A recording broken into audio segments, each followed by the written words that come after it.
I'm Dr. Adler, and I'm happy to be here. And we're going to be working on cases that are associated often with interesting electrocardiograms. None of the cases are particularly unusual. And by thinking about the history and a careful examination, the electrocardiogram, you will be able to get the answers. We cover every range of cardiovascular medicine. This is a 51-year-old woman. She had the abrupt onset of pleuritic chest discomfort that was worse when she was supine. Worse supine, we know that pericarditis can be worse when people are supine. We also know that ischemia can be worse when someone is supine, although that wouldn't necessarily be pleuritic. She had Hodgkin's disease, stage 2A, 22 years previously, treated with Mantle RT and MOP following a splenectomy. She's got treated hypothyroidism as a result of a radiation. She had a soleal DVT 3 years previously, and she has an allergy to contrast. She's not on any medication at all. And her exam shows blood pressure 110/80, 10 millimeter mercury paradox.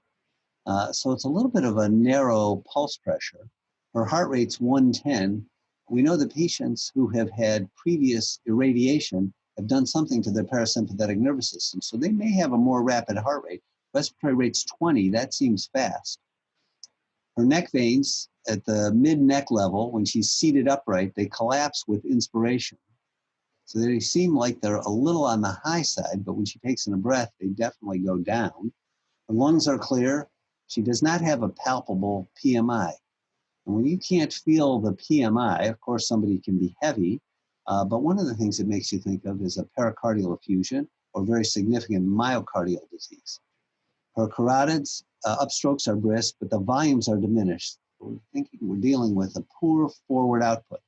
She has a normal sounding S1, it's not muffled, a single S2, and she has an early peaking systolic murmur along the lower left sternal border. We don't hear any kind of rub. She doesn't have any peripheral edema. Seems like this has all come on pretty quickly. And here's her electrocardiogram. So we look at this and we say, yeah, okay, we knew there was a rate that was fast. And we're taken right away to saying, this is an odd snapshot of the PR interval in lead AVR, where it looks like it's elevated. And then we look at the PR interval in lead 2, and it looks like that's depressed. This tips you off. There are not other things that do this. This is acute pericarditis. And then to figure that out, also, we see other areas where it looks like we have little bits of J-point elevation. But this is a nice tracing because instead of having all the J-point elevation that you're used to seeing, what you wind up seeing is much more in the way of the PR segments. What's also important is when you see ST segment elevation in lead B2, we've discussed already, you could have right heart strain, all right? And conceivably, that could be an anterior issue as well as a posterior issue. So which of the following are true? The pleuritic discomfort against her background of a DVT suggests pulmonary embolism as a possible diagnosis. Could be, okay? She lies back, she feels worse. We don't hear any kind of rub, but pulmonary embolism is possible. Radiation and symptoms in EKG suggest a pericardial processes that could include effusive disease or effusive constrictive disease. And that's possible. She had radiation that could have given her constrictive disease. She's got an acute issue that could give her effusive disease. We don't feel her PMI. Prior radiation and symptoms suggest chronic constrictive pericarditis. She may have some degree of chronic constrictive pericarditis, but these kind of acute symptoms are not what you'd expect with that. Appropriate testing would include ventilation perfusion studies, surface echo Doppler, and that would really make sense. You could learn probably from both. And sure enough, she has a large circumferential pericardial effusion. Now, she doesn't have diastolic collapse of her RV or RA. What's important to know is those are late signs of tamponade. But her transmitral early filling falls 35% with inspiration. So when she takes in a deep breath, she pools the blood in her lungs. The left atrium is supposed to suck the blood into the left atrium. But if you have a large effusion, you're not going to be able to transmit negative intrathoracic pressure to the left atrium. And therefore, you have this large drop, transmitral inflow. Normally, the fall is 5%. This is 35%. The transtricuspid early filling increases 75% with inspiration. So ordinarily, a person takes in a breath, sure. They increase the size of the great vessels. They increase the size of their right atrium with negative intrathoracic pressure. They increase filling and they increase flow by 15% on the right side. But if it's going up 75%, what that tells you is that during expiration, nothing was happening. So there's a dramatic difference. Nothing goes on in expiration. So there needs to be an enormous increment in inspiration. So both of these things lead you very much towards saying, yeah, this is tamponade physiology. All diastolic pressures between 18 and 20 millimeters of mercury. When you take her to the cath lab, she's got a blunted Y descent in the right atrium. Of course, there's a blunted Y descent. There's no early filling. And a blunted early filling in the right ventricle. So these are all signs of tamponade. So the question is, what is her pericardial pressure? Is it 18 to 20? Well, 18 to 20 would be exactly what all the other diastolic pressures are.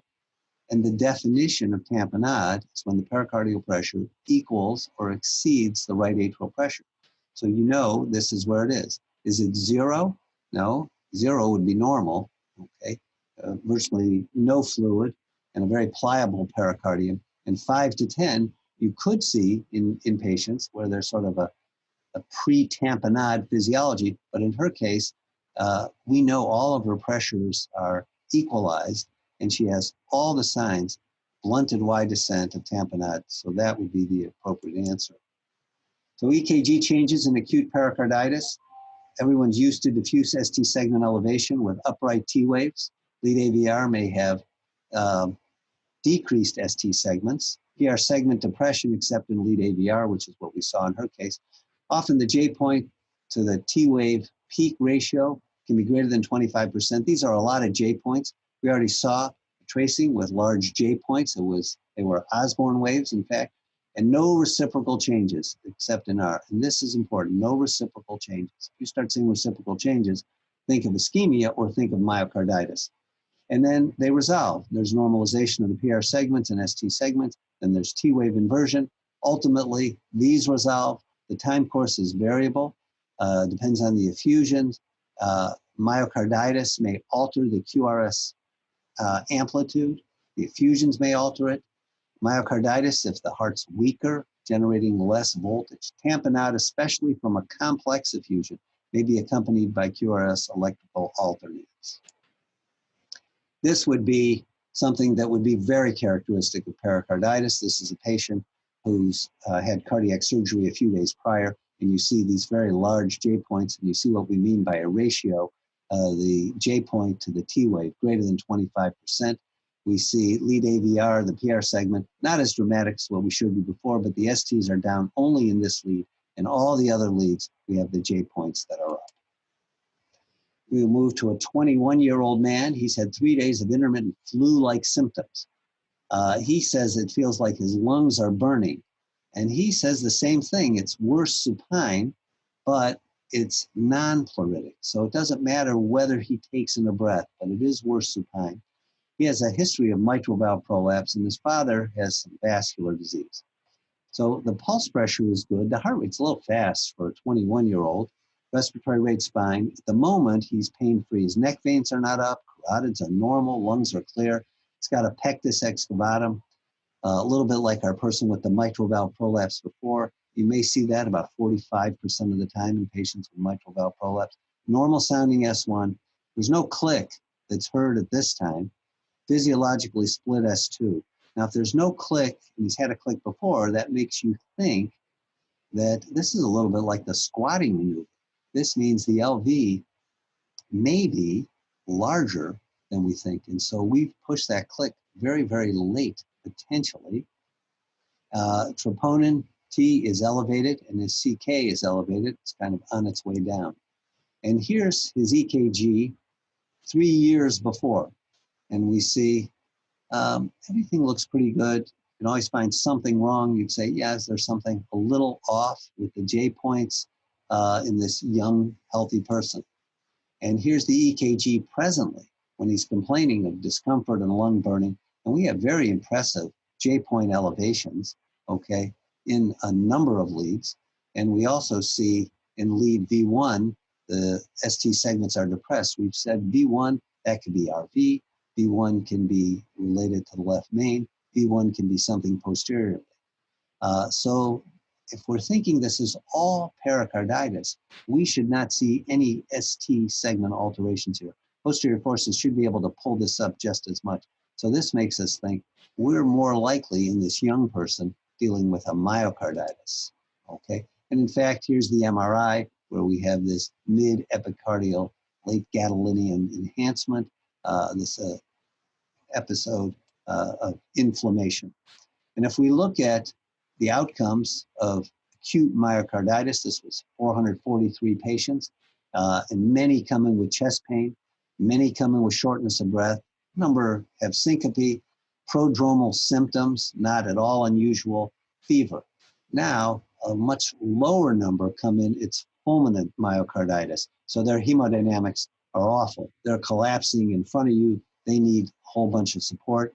This moves you very much away from just a standard viral or idiopathic kind of myocarditis. This moves you into the world of giant cell myocarditis, eosinophilic myocarditis, lymphocytic myocarditis, and then there's a number. Once you start getting into the complicated myocarditis, their EF is already dropped. They have ventricular arrhythmia, that's 18%. So we say that's the complicated group.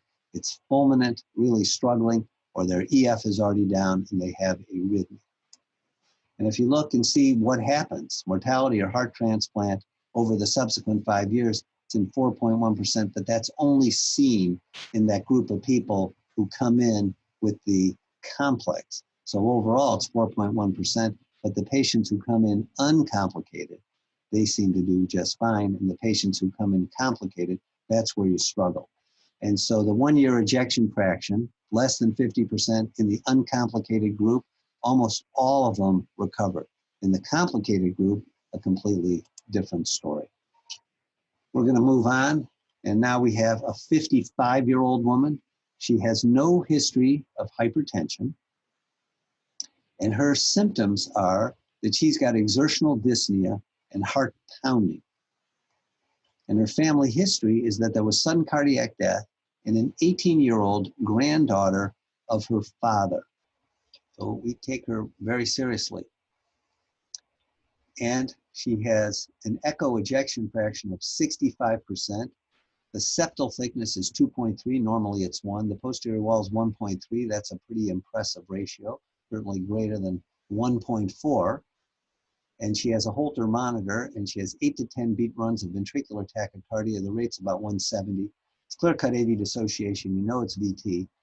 It's right bundle branch block configuration, so it's coming from the left side, and it's a superior axis configuration, so maybe coming from something a little low on the left side. And here's her electrocardiogram.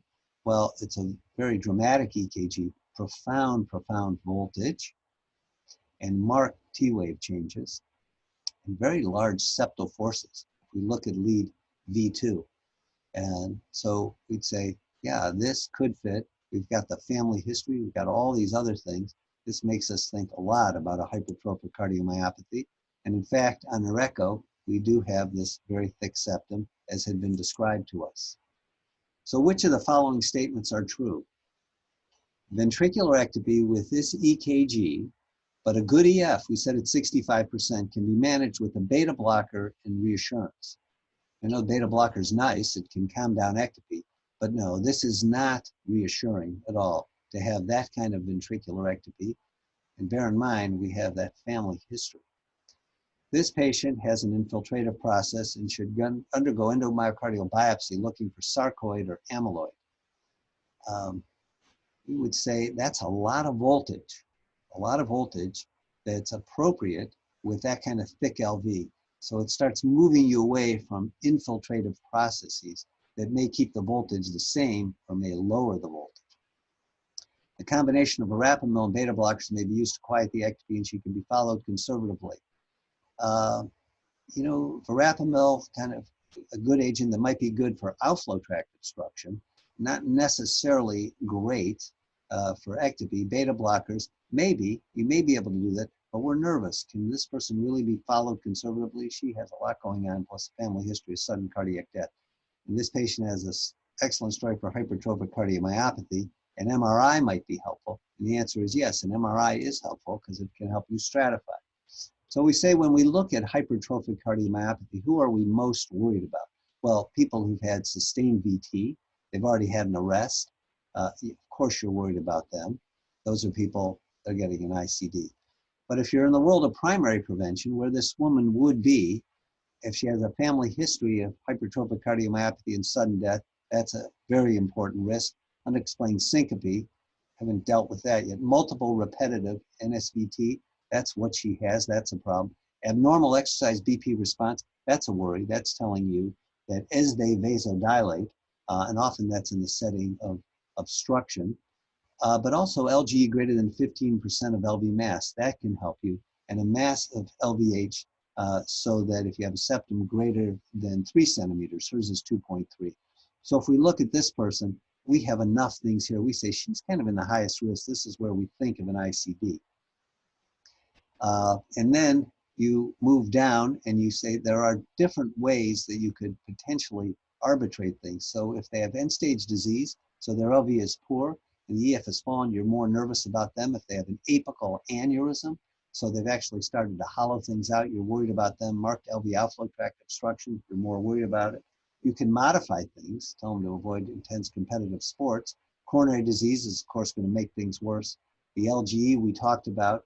The older people, you're probably a little bit less worried about. If they have alcohol septal ablation, you're nervous about them having ectopy. So this is a flow diagram, 500 patients, high-risk patients treated with an ICD. And then 20% of them had an appropriate ICD discharge, okay? So if you compute that, you say, well, that's 5.5% per year. That certainly sounds high, and it is high. So it was 11% per year in the secondary prevention, and it came out at 4% per year in the primary prevention. Both would seem quite high. Whether that number is quite so high, not clear. In the province of Ontario in Canada, 95% of people above 45 years old who have sudden cardiac death undergo an autopsy. And so they're able to look and say, well, what is the actual incidence of sudden cardiac death? It seems lower than what we were seeing there in terms of the ICDs. It seems lower. And of course, the scary thing is 70% of the sudden cardiac death was in previously undiagnosed patients. So when we look at these kinds of numbers, they seem well below the 0.5 to 1% per year. In the autopsy, they had a lot of sick people, 31% with a thickness greater than 3 centimeters, just what you'd expect. Go to a little brief case. This is a man who comes in with chest pain, and he has this EKG, and what we see is very significant ST segment elevations in the inferior leads, as well as apicolaterally. So we say, yeah, okay, so this is an infra-apical lateral event, but we can learn more because we say lead 3 has greater ST elevation than lead 2. So that points you toward the right coronary artery. So we'd say, okay, it seems like a right coronary event, all right? And then we can also learn, we say leads 1 and L, those are really reciprocal. That's reflecting what's going on the high lateral wall. But we look at lead V1, we've said V1 can be the right ventricle. When we look at V2, we say, well, could this be the right ventricle? Easily could be, but what's important is if this was all posterior, then we would expect the ST depression in lead V2 to be the same as the ST elevation in leads 3 and AVF, and it's much less. So that tells us something is pulling up here. And so when we add all this up, we say it's right coronary artery. The fact that we see this and we see this, we say this is a very proximal right. This is an RV in for a posterior infarct. And in fact, you can see that's exactly what it was, an extremely proximal right coronary artery. This is a 66-year-old man who comes in because acutely in the morning while he was exercising on his treadmill, he had severe anterior chest discomfort. Some of it was in his abdomen, and he also had discomfort in his back. And after he thinks for a little bit, he makes a phone call to his primary care physician after about an hour, and the person says, I really think you should come in. By this time, he's actually starting to feel a little bit better. So he comes in, and he's 71 inches tall, 170 pounds, pretty normal stature. His blood pressure is on the high side. He has a history of a little bit of hypertension. He's got no paradox. It's the same in both arms. His heart rate's 55. He's always had a history of a relatively slow heart rate.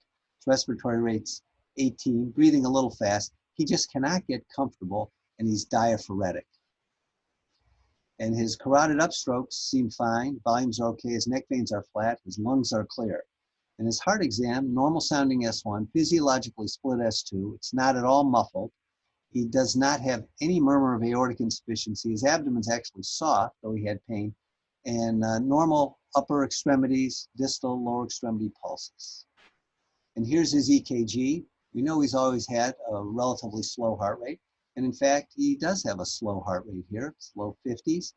And we really don't see much. This is a blip in terms of the EKG machine. It's not seen in any other line. And he has an echocardiogram because his EKG is unremarkable, saying, well, could there be a wall motion abnormality? And even though we didn't hear any aortic insufficiency, it looks like there is some aortic insufficiency. But what's most important is this is dilatation of his ascending aorta. And if we look closely in here, there is a flap. So what would the next steps be? So you'd say, should you do posterior leads because he had back pain? We're not seeing anything. Could be a circumflex event. You could, but that's really not the issue based on that echo. Do you do right-sided leads given the flat neck veins? Could be a sign of a right ventricular MI. Well, the neck veins are flat. That takes you away from worrying about an RVMI. We're focused on dissection here. Right-sided leads, if you think it's an RVMI, are not a bad idea. Does this person go to a CT angio with concern for an aortic dissection? Yeah, absolutely. The sooner the better. Do you give antacids for gastroesophageal reflux disease? Based on the EKG and the story and the exam, maybe, but not once you see that kind of bedside echo. And goes for a CT scan, and this is where the left coronary takes off. We're looking at the aorta. Here's the right coronary artery.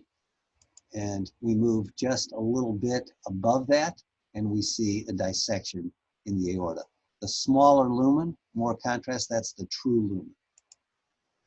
And so we say with the clinical presentations and signs of a type A dissection, depends whether or not the person's had previous cardiac surgery, as you might imagine, but in no previous cardiac surgery, chest pain, abrupt onset, 88%.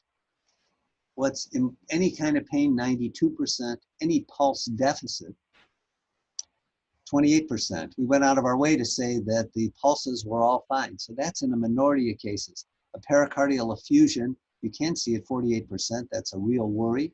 Tamponade, 16%. Widest diameter, the ascending aorta, usually it's wide. His was about 4. Okay, it's in the range, doesn't have to be wide. If a person's had previous cardiac surgery, they may have a presentation that's a little more subtle, okay? Still abrupt onset of pain, still could have the same pulse deficit, less likely to have an effusion because there's more scarring there, okay? But they still have an important incidence of tamponade. One of the things we think of, the heritable presentation of thoracic aortic aneurysm and dissection. It seems 10 to 23% at most of type A dissection have a genetic basis that we understand. We often use a 53, sometimes 57 gene panel for aortic dissection. What's important, many are variants of unknown significance without a great deal of evidence. A lot are autosomal dominant. There's some autosomal recessive. There's some that are sex linked. And some of them, these kind of abnormalities, are associated with dissection, not necessarily aneurysmal dilatation, which would be important. So the genes in the definitive and strong categories, they've been classified in terms of strong evidence for things. So in here you have, the Marfan's disease, you have Loeys-Dietz kinds of things. Okay, you have Ehlers-Danlos. Those things are important and strong. And then many others, it's much harder to know just what to do with. This is a 66-year-old man who comes in and he says that he can have shortness of breath and orthopnea, lower extremity swelling, if he's not cautious. And he says, I pay a real price for just a couple slices of pizza. Now, his brother had a myocardial infarction at the age of 63, and this patient's a little overweight. His lipids have been treated. He has no history of hypertension. So he's giving us this story for very, very little reserve. And 7 years before, he had developed atrial fibrillation following hip surgery. He had undergone a series of cardioversions, none of which stuck. And then 5 years before, he had pulmonary vein isolation because he had struggled with the atrial fibrillation. And then he had relapses a few years before. And now he comes and he's on apixaban because of the AFib. He's on carvedilol, trying to help control ventricular response. He's on lisinopril because he's had this history of the heart failure. He's on diltiazem, also trying to control rate. Furosemide because of the failure type symptoms, and he's on a statin. And on his exam, he's 120/70, so it's a good pulse pressure. His heart rate's 50 to 60, it's irregular. Neck vein's below 7 centimeters of water. Doesn't seem like he's volume overloaded now, at least on the right side. Normal carotid upstrokes and volumes. Variable S1, which is telling you, why is S1 varying? Because there's different RR intervals. He's in AFib. Physiologically split S2. P2's not increased. Doesn't seem like it's pulmonary hypertension, at least based on the exam. And so his EKG shows his atrial fibrillation. It's pretty fine, not very coarse at all. He's got a little Q wave in 3, which people are allowed to have, maybe a little Q wave in lead F, though we're never told he had an infarct. He's got a tall R wave in lead V2. You say, well, is that just counterclockwise rotation? Does that reflect some type of posterior event? And he has this rightward axis. And here's his echocardiogram. And what we see, it does look like it's a little sparkly, and it's thick. These walls are thick. And we saw that in lead 2, the R wave was thick. Was that reflective of a hypertrophy in the septum? Maybe. And the echocardiographer is impressed with seeing this kind of wall thickness and seeing that it looks like it's a little sparkly. So the person does strain. And we see that out at the apex, the strain looks like it's pretty good. Negative numbers are better, but toward the base, not very good. And the global longitudinal strain, we like to see something closer to -18, is not what it should be. And there's a real gradient going from base to apex. So next steps, we wonder about ischemia that was missed. We talked about the EKG. We've said he's had a lot of failure. So you could think of an exercise echo, but we think this doesn't look like it's in the realm of ischemia from everything we've seen. We're suspecting infiltrative disease based on recurrent atrial fibrillation, poor tolerance of atrial fibrillation, which is very important, the left ventricular hypertrophy, and this is where we say, yeah, let's look for AL amyloid, SPEP, UPEP, serum-free light chains, and if all negative, you could do a technetium pyrophosphate scan looking for TTR amyloid. On the other hand, we say voltage isn't low. Nuclear perfusion studies showed only a fixed defect, no ischemia, just manage the patient's volume. Well, you don't have to have low voltage to have an infiltrative disorder. Thinking about infiltrative disease does not exclude coronary disease. So that's important.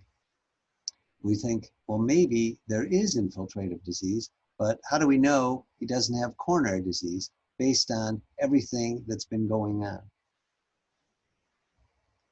And so in this case, the SPEP, UPEP, serum-free lights, all unremarkable. 99.2% of the time, at least one of these would be abnormal if you had AL amyloid.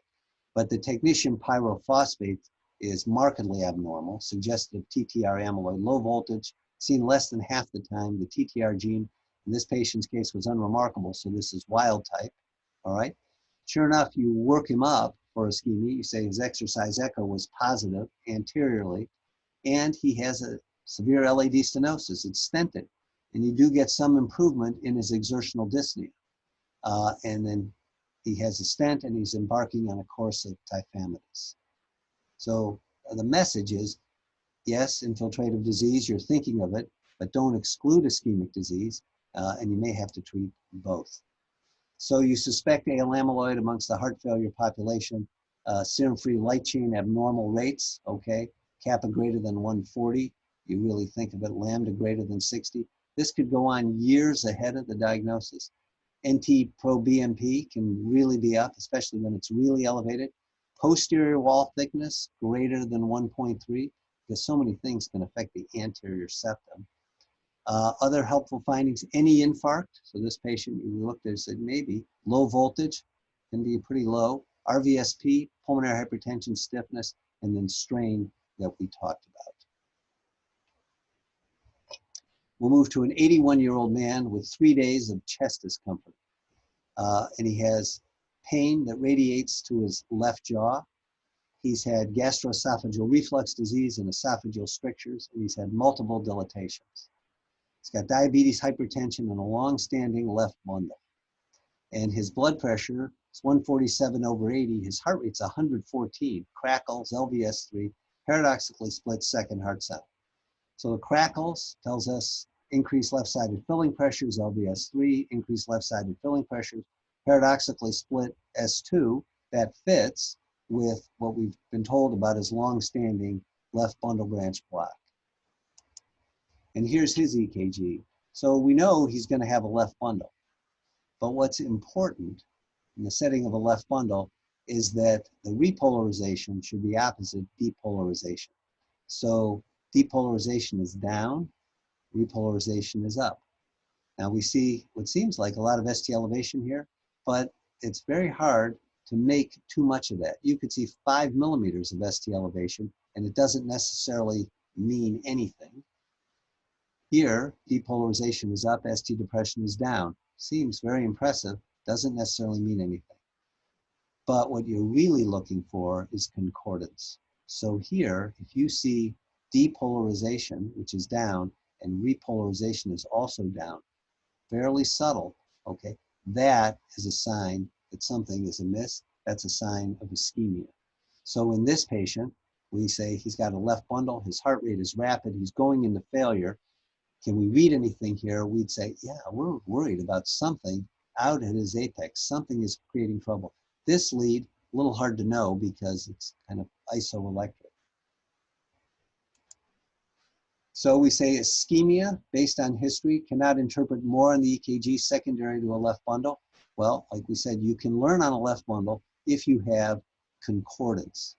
We say ischemia based on history, mark global ST changes that are significant even with a left bundle. Well, there are global ST changes, but the depolarization is largely opposite the repolarization, and they don't have to be significant. Ischemia based on history and leads V3 and V4 concordant changes. Yes, this is what's making us worry. This patient needs an echo to decide next step. He may simply have GERD, EKG changes consistent with left bundle and tachycardia. Again, the concordant changes take us away from that as an answer. And in fact, he goes to cardiac cath, and he has a severe ramus, and it was his ramus that was involving very much his apical lateral wall.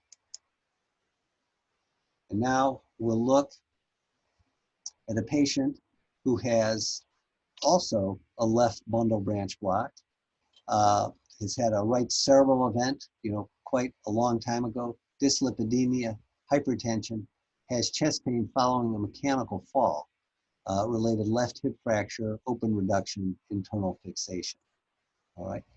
And we look at the old EKG. The old EKG in this person with a left bundle, we'd say, well, here's depolarization and here's repolarization. That's all fine. But here's depolarization, here's repolarization. It's not really opposite. And if we look at leads 1 and L, it's definitely not opposite. T waves are upright. T waves are upright. So this is an EKG where we would say, even on the old, even though it's a left bundle branch block, we're worried, is this somebody who has coronary disease? Could this be coronary disease involving the left anterior descending coronary artery? Is this all anterolateral? You know, what exactly would this be?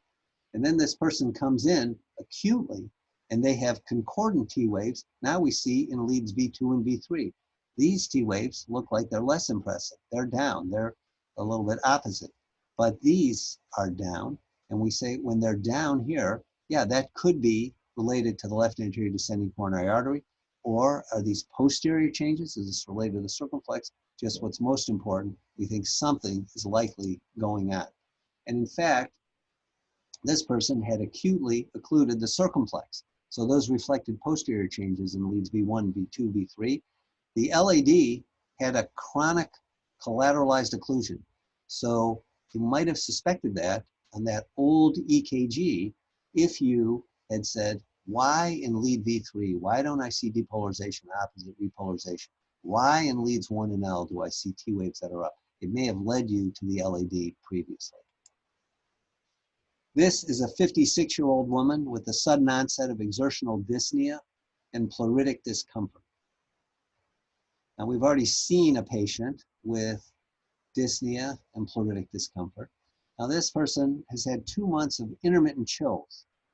She's a fit runner. She's a busy teacher. She has no history of hypertension, diabetes, elevated lipids. 3 months ago, while she was running, she fell. And she says she fell because she had brief double vision. She had a neck injury. She went to the local emergency department. They tried to place an IV and she didn't like the whole experience. Then she underwent a head CT. It was a CTA and it was all fine. They said, you know, we don't have a reason why you had double vision. We think you're fine. But she remembered that ED experience. Subsequently, she just wasn't feeling well, episodic chills. And so this goes on now for a couple months. And on the day of admission, she says she's really short of breath. She's got pleuritic discomfort when supine. In her medical regimen, just on some levothyroxine. And her exam, she's febrile. She has very good pulse pressure. She's tachycardic, especially for somebody fit, although febrile. Respiratory rates increase. Pulse ox is okay. We would think that it would be better. And her neck veins are flat. Her carotid volumes are normal. She's got a systolic murmur that's heard left of the spine near the scapula. Does not have a pectus excavatum. We talked about that with people with mitral valve prolapse. She's got a hyperdynamic precordium. Her PMI is not displaced.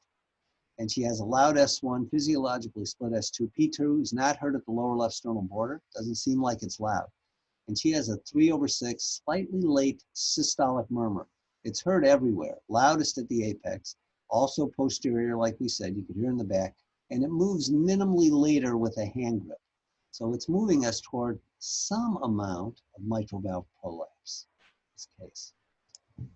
So her blood cultures grow strep meteor. Her echo shows thickened mitral valve leaflets, 3+ posteriorly directed mitral regurgitation. So what would the next steps be?